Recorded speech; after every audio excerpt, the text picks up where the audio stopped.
हुकूमत इत्तेहाद में शामिल सियासी जमातों के इजलास की अंदरूनी कहानी सामने आ गई है। हुकूमती रहनुमाओं ने कहा है कि सुप्रीम कोर्ट के फैसले से इत्तेहादी हुकूमत को कोई ख़तरा नहीं। आसिफ अली जरदारी बोले, हम सब ने मिलकर ये ढोल गले में बांधा है, अब इसे मिलकर ही बजाएंगे।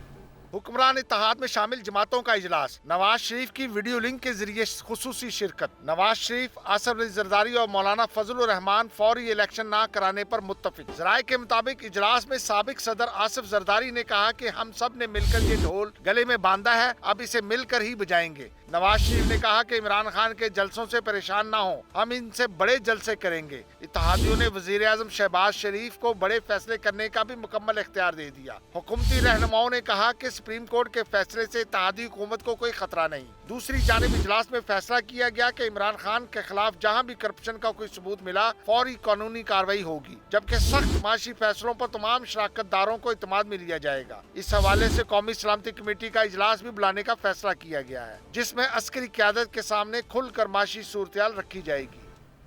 इमरान खान ने कहा है कि आसिफ जरदारी मरकज़ और सिंध में हुकूमत और पैसे बना रहे हैं। महंगाई और रुपए की बेकदरी पर गालियां शहबाज शरीफ को पड़ रही हैं।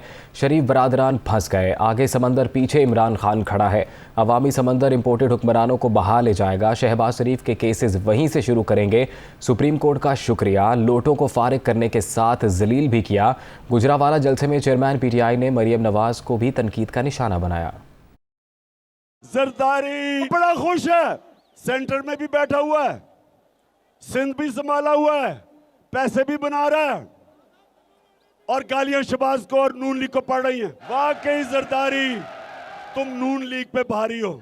अच्छा, तुम इनसे बदला ले रहे हो। एक दफा वो अमेरिकी एम्बेसी से खातून आई, मरियम ने उसको अपने घर बुलाया, दरवाजा खोल के अंदर लाई और जिस तरह वो चल रही थी, सिर्फ एक ही कसर रह गई थी कि वो उसके सामने लेट गई और कहे मेरे ऊपर से चल के जाओ ताकि जूते ना गिरे। शहबाज शरीफ फौजी बूट देखता है तो ऐसी पॉलिश करता है कि अपनी शक्ल नजर आनी शुरू हो जाती है बूट में।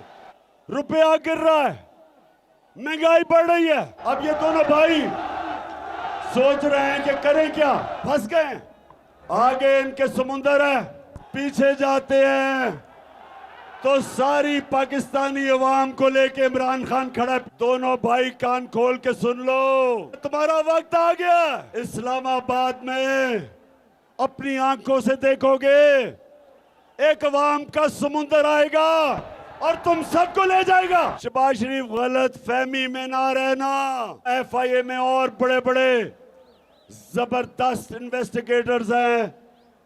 तुम्हारा टाइम ज्यादा दूर नहीं, इन्वेस्टिगेशन उधर से शुरू होगी और तुम्हारे से हम पैसे भी निकालेंगे और तुम्हें जेल में भी डालेंगे। सुप्रीम कोर्ट को खराज तहसीन पेश करना जरूरी है। आपने लोटों को फारिग कर दिया, शुक्रिया सुप्रीम कोर्ट के तुमने इनको फारिग भी किया और जलील भी किया। वज़ीर इत्तलात मरियम औरंगज़ेब ने कहा है कि जो लोग खुद नहीं गए उन्हें आइन की ताकत से निकाला जा चुका है। इमरान खान हकीकत का इदराक करें और अवामी फैसले के सामने सर झुकाएं। मरियम औरंगज़ेब ने रद्द-ए-अमल देते हुए कहा है कि अगर इमरान खान को आइन की बात समझ में आ जाती तो आधी रात को अदालत के दरवाजे ना खोले जाते। मईशत तबाह, रोज़गार ख़त्म और तारीख़ी महंगाई से अवाम की सांस बंद ना होती। इमरान खान ने 20,000 अरब के तारीख़ी कर्ज़े लिए, अब रोज़ झूठ बोलकर अपने गुनाहों में इजाफ़ा करते हैं। अवाम ने फ़ैसला किया था कि इमरान खान की नालायकी, नाअहली और करप्शन से जान छुड़ाई जाए, हमने छुड़ा दी है।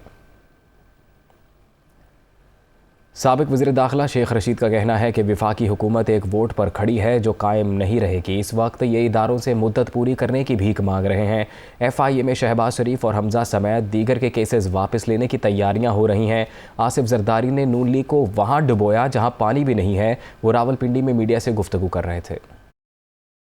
एक वोट की इनके पास अक्सरियत है मरकज़ में, ये कायम नहीं रह सकती। भीख मांग रहे हैं अदारों से कि हमें 1.5 साल की गारंटी दी जाए। ये भीख मांग रहे हैं इस वक्त कि किसी सूरत पे लॉन्ग मार्च को रोका जाए। ये अदारों से भीख मांग रहे हैं कि कोई हमें दरमियानी रास्ता दिया जाए 1.5 साल के लिए।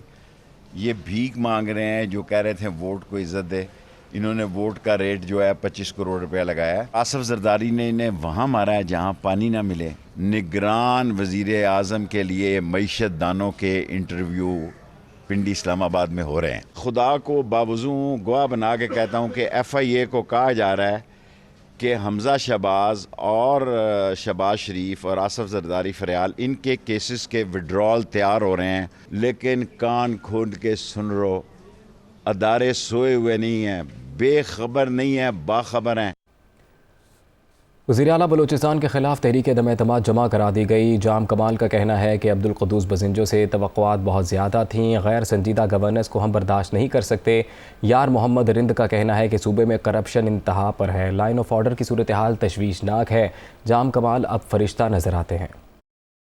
क़ुद्दूस बज़िंजो साहब के साथ हमारी एक्सपेक्टेशंस बहुत ज़्यादा थी। वो क्या थी? बलूचिस्तान में एक अच्छे तर्ज अमल की हुकूमत को कायम करना। हमें कोई शौक़ नहीं है कि कोई हुकूमत इस तरह से जाए और दूसरी हुकूमत आए, फिर दूसरी हुकूमत जाए, तीसरी आए। बलूचिस्तान के नौजवानों की नौकरियों का मसला है, या तरक्याती कामों का मसला है, या वफाक से अपनी चीज़ों को मनवाने का मकसद है। अगर ये नॉन सीरियस गवर्नेंस के साथ अगर हमने बर्दाश्त करना है, हम जो मुत्तफ़क़ा तौर पर सारे दोस्त हैं, हम इस बात पर राज़ी। जिस तरह की करप्शन हो रही है, जिस तरफ की यहाँ पे लॉ एंड ऑर्डर की सिचुएशन है, अब अगर हम देखते हैं तो जाम साहब हमें फरिश्ता नज़र आते हैं। हमने कभी भी जाम साहब पे करप्शन या ऑनेस्टी पे कभी भी सवाल नहीं उठाए। खबरों का सिलसिला आगे बढ़ाते हुए आपको बताते हैं कि बलूचिस्तान में तहरीक दम एतमाद जमा होते ही इस्तीफ़े और बरतरफियाँ शुरू हो गईं। तारिक मक्सी ने वजारत से इस्तीफ़ा दे दिया है। वज़ीर आला ने भी 6 वज़ीरों, मुशीरों और पार्लिमानी सेक्रेटरीज़ को हटाने की एडवाइज़री जारी कर दी। अब्दुल क़ुद्दूस बज़िंजो की एडवाइज़री में वज़रा तारिक मक्सी और मुबीन खिलजी के नाम शामिल हैं। मुशीरों में नेमत ज़हरी, पार्लिमानी सेक्रेटरीज़ में शाहीना काकड़, नईम बाज़ाई और मिठा खान को भी हटाने का कहा गया। दूसरी तरफ सूबाई वज़ीर SNGDA तारिक मक्सी ने भी इस्तीफ़ा दे दिया है। वो तहरीक दम एतमाद जमा कराने वाले मेंबरान में शामिल हैं। BNP मेंगल और JUI ने भी तहरीक दम एतमाद से लाताल्लुकी का इजहार कर दिया। PTI रहनुमा फवाद चौधरी ने कहा है कि सुप्रीम कोर्ट की राय के बाद वज़ीर आला पंजाब का पहला इलेक्शन ख़त्म हो चुका। हमज़ा शहबाज को इस्तीफ़ा दे देना चाहिए था। आज हमज़ा शहबाज के ख़िलाफ़ लाहौर हाई कोर्ट में पटिशन दायर करेंगे। सदर मुमलिकत किसी भी वक्त शहबाज शरीफ को एतमाद के वोट का कह सकते हैं। इस वक्त की जो नंबर गेम है उसमें जो अपोजिशन है उसके पास 173 वोट हैं और हमज़ा शरीफ के पास इस वक्त 172 वोट है। पहला इलेक्शन आइन के मुताबिक अब ख़त्म हो चुका है। हमज़ा शहबाज को इस फैसले के बाद खुद इस्तीफ़ा दे देना चाहिए था। तमाम इंतज़ामी फैसले आपके गलत हैं। हमने फैसला ये किया है कि अदालत आलिया में ये पटिशन फाइल की जा रही है कि हमज़ा शहबाज जो हैं वो एक इल्लीगल तरीके से वज़ीर आला हैं और इनका कोवरेंटो की रिट जारी की जाए और हमज़ा शहबाज को वज़ारत आला से फारग किया जाए और पाकिस्तान यहाँ पंजाब में एक नया इलेक्शन जो है वो कराया जाए। इस वक्त पंजाब में वैसे तो पूरे मुल्क में ही कोई हुकूमत नहीं है। सदर मुमलिकत जो हैं वो किसी भी वक्त जो शहबाज शरीफ है उनको एतमाद के वोट के लिए कह सकते हैं। सितंबर में ही एक्चुअली इलेक्शन होने चाहिए। शहबाज शरीफ और हमज़ा शहबाज और ये सब ने इन्होंने जो चूरन बेचा था उससे जिसने वो चूरन खाया उसको बदहज़मी हो गई। गवर्नर जो है उन्होंने भी इस्लामाबाद हाई कोर्ट में पटिशन जो है वो फाइल कर दी है। आई होप कि Umar Cheema will be back इंशाल्लाह गवर्नर हाउस में। नून लीगी रहनुमा वैस लगारी का कहना है कि पंजाब में आइनी बहरान को हल करना होगा। हमज़ा शहबाज सूबे में रिफॉर्म्स करेंगे। पंजाब हुकूमत कायम व दायम और अवाम की खिदमत करेगी। अतात तारड़ ने कहा कि 26 अरकान का केस इलेक्शन कमीशन में ज़ेर समात है, जिस पर फैसला महफूज कर लिया गया है। वज़ीर आला पंजाब हमज़ा शहबाज ही रहेंगे। पाकिस्तान का आज सबसे बड़ा मसला पॉलिटिकल स्टेबिलिटी है। Hamza Shahbaz is here to stay.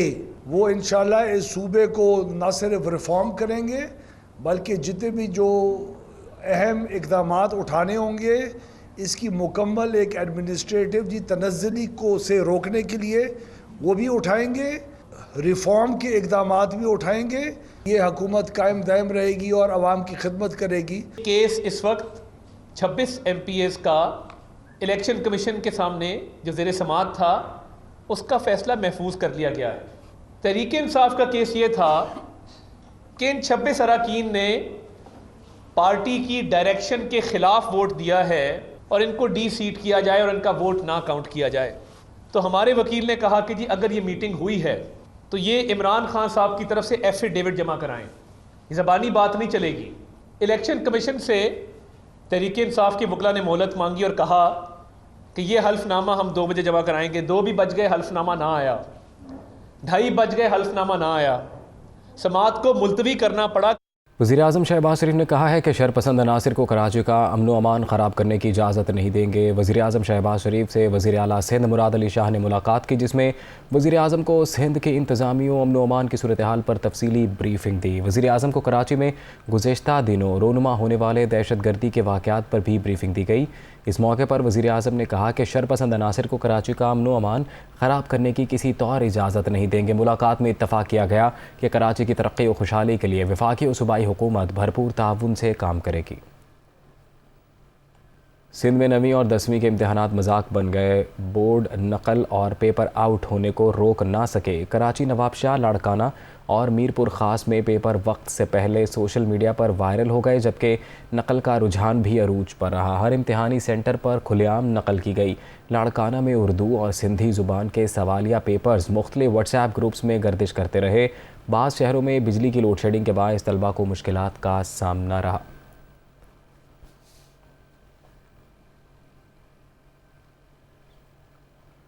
Kohat जलसे में लाइटिंग के मुनासिब इंतजामात ना होने पर इमरान खान का एतराज़। शहरियार आफरीदी के कहने पर मकामी पुलिस ने ठेकेदार को पूरा दिन थाने में बिठाए रखा। जलसे के बकियाजात भी अदा नहीं किए गए। ठेकेदार का कहना है कि आंधी की वजह से लाइटिंग टावर गिरे। मामला मीडिया पर आने के बाद ठेकेदार की जान छूटी। कोहाट के लोगों, मैं आपका इस शानदार जलसे का दिल से आपका शुक्रिया अदा करता हूं। मुझे सिर्फ अफसोस है कि इतना बड़ा स्टेडियम जो भरा हुआ है, आधा स्टेडियम नजर ही नहीं आ रहा क्योंकि लाइटें नहीं हैं। शहरियार अफरीदी का इंतजाम इतना कमजोर था कि लाइटें नहीं आ रही। आगे से शहरियार अफरीदी किसी और को इसका इंतजाम देना। कोहाट में पीटीआई का जलसा, इमरान खान का खराब लाइटिंग पर एतराज, मकामी पुलिस की फुर्तियां, ठेकेदार को धर लिया। कोहाट पुलिस ने जलसे के इंतजामात करने वाले ठेकेदार शेख अनवार इदरीस को जलसे के बाद थाने में बिठा लिया। ठेकेदार का कहना है कि पुलिस ने शहरियार आफरीदी के कहने पर उन्हें थाने बुलाया। शेख अनवार इदरीस के मुताबिक 65 लाख रुपए में ठेका तय पाया। 30 लाख रुपए अदा कर दिए गए, 35 लाख अब भी बकाया है। जलसे के लिए भरपूर इंतजामात किए, मगर तूफान की वजह से लाइटिंग टावर गिर गए, जिसकी वजह से सब कुछ दरहम बरहम हो गया। शेख साहब, आपको क्यों बिठाया गया थाने में? किसने बिठाया? शहरियार भाई ने, शहरियार अफरीदी साहब ने। खान साहब के जलसे में टावर के ऊपर का जो है ना सारा कुछ तरम बरम हो गया था। तूफान से ग्रिल भी टूट गई थी। लाइटिंग जो बंद हुई थी ना, वो पूरा 100% तो नहीं चल रही थी, 80% चल रही थी। मैं भाई कल रात का टोटल ठेका 65 लाख का था। पेमेंट कितनी हुई आपको? मुझे 30 लाख रुपये पेमेंट हुई। 30 लाख पेमेंट हुई तो मतलब 35 लाख आपके बकाया अभी। कोहाट पुलिस का कहना है कि ठेकेदार को सिर्फ तलब किया गया, इसे ना तो गिरफ्तार किया गया और ना ही इसके खिलाफ कोई मुकदमा दर्ज किया गया। बाद में उसे छोड़ दिया गया। पाकिस्तान पीपल्स पार्टी के रहनुमा सईद गनी ने कहा है कि उनकी पार्टी सुप्रीम कोर्ट का फैसला कबूल करती है। वो इमरान खान की तरह तूफ़ान बदतमीज़ी बर्पा नहीं करेंगे, मगर डिप्टी स्पीकर की रूलिंग के ख़िलाफ़ फैसले को भी सामने रखना चाहिए। जबकि शर्जील मेमन ने कहा कि उनकी जमात इलेक्शन के लिए तैयार है, मगर पहले इलेक्शन रिफॉर्म्स ज़रूरी हैं। सिंध के अस्पतालों में पाकिस्तान भर से लोग इलाज के लिए आते हैं। जो फैसला डिप्टी स्पीकर की रूलिंग के खिलाफ आया, 5 जजेस का 5-0 का डिसीजन था। इमरान खान ने तूफ़ान बदतमीज़ी मचाया हुआ था जजेस के ख़िलाफ़, और पता नहीं आज तक कंपेन चली मैंने क्या जुर्म किया, मैंने क्या जुर्म किया। भाई तूने आइन तोड़ दिया था, तो क्या जुर्म क्या किया? तो उस फैसले को ये मानने को तैयार नहीं थे। हम इस फैसले को, राय को सुप्रीम कोर्ट की, हमें पसंद हो नापसंद हो, मानते। सिंध गवर्नमेंट ने जितने भी हेल्थ सेक्टर है उसमें उसको बेहतर किया, और उस हेल्थ सेक्टर को बेहतर करने की वजह से पूरे पाकिस्तान से लोग जो है वो इलाज के लिए सिंध के मुख्तलिफ हॉस्पिटल्स में आते हैं। हम इलेक्शन के लिए आज भी तैयार हैं, लेकिन पहले इस्लाहात फिर इंतखाबात। एडमिनिस्ट्रेटर कराची मुर्तज़ा वहाब ने नाजिमाबाद में पार्क का इफ्तिताह किया। इस मौके पर उन्होंने कहा कि नज़रअंदाज किए गए इलाकों में भी तरक्याती मंसूबे शुरू कर दिए। हुकूमत तमाम अजला में यकसा तरक्की चाहती है। कराची के शहरी भी इस तरक्की के सफ़र में हमारा साथ दें। When there's a will, there's a way। अगर आप अच्छी नीयत से आगे बढ़े तो अल्लाह ताला आपके लिए आसानियाँ पैदा करता है। और जिस तरीके से उन मुश्किल हालात में उसी इंतज़ामिया ने, उन्हीं इदारों ने, उन्हीं कवानीन के तहत काम करके दिखाया है। हम कराची वालों को ये बात अब अंदाज़ा हो गया है कि चीज़ें बेहतर की जा सकती हैं और इंशाअल्लाह ये जो बेहतरी का सफ़र है, इस बेहतरी के सफ़र को इसी तरीके से जारी व सारी रखा जाएगा। पीटीआई के 25 मुनहरिफ अरकान पंजाब असम्बली के खिलाफ नाअहली रेफरेंसेस के मामले पर इलेक्शन कमीशन ने फ़ैसले की कॉपी हासिल करने के लिए सुप्रीम कोर्ट से रुजू कर लिया है। ज़राए का कहना है कि कॉपी मिलने के बाद chief election commissioner Sikandar Sultan Raja की सदारत में अहम इजलास होगा जिसमें सुप्रीम कोर्ट के फ़ैसले का जायज़ा लिया जाएगा। ज़राए का कहना है कि सुप्रीम कोर्ट के फ़ैसले की रोशनी में इलेक्शन कमीशन मुनहरिफ अरकान पंजाब असम्बली के केस का फ़ैसला सुनाएगा। इलेक्शन कमीशन ने PTI के 25 मुनहरिफ अरकान पंजाब असम्बली के खिलाफ केस पर फैसला महफूज किया था। ममनुआ फंडिंग केस में तहरीक इंसाफ के फाइनेंशियल एक्सपर्ट ने इलेक्शन कमीशन में स्टैंडर्ड ऑडिट रिपोर्ट पेश कर दी है जिसमें कहा गया है कि ऑडिट अकाउंट्स को गलत तस्वुर किया गया। ये स्क्रूटनी कमेटी की एकतरफा कार्रवाई थी। इलेक्शन कमीशन में PTI ममनुआ फंडिंग केस पर समाअत चीफ इलेक्शन कमिश्नर की सरबराही में 3 रुकनी बेंच ने की। PTI के फाइनेंशियल एक्सपर्ट ने स्टैंडर्ड ऑडिट रिपोर्ट पेश करते हुए कहा कि स्क्रूटनी कमेटी ने PTI की पूरी रिपोर्ट को नज़रअंदाज किया। बड़ी रकूम चंद अकाउंट्स में आई, बाकी छोटे अकाउंट्स हैं। चीफ इलेक्शन कमिश्नर ने PTI वकील से कहा कि जिन चीज़ों पर दलाइल हो चुके उन पर दोबारा ना आए, अदाद-ओ-शुमार पे बात करें। समाअत मुलतवी कर दी गई।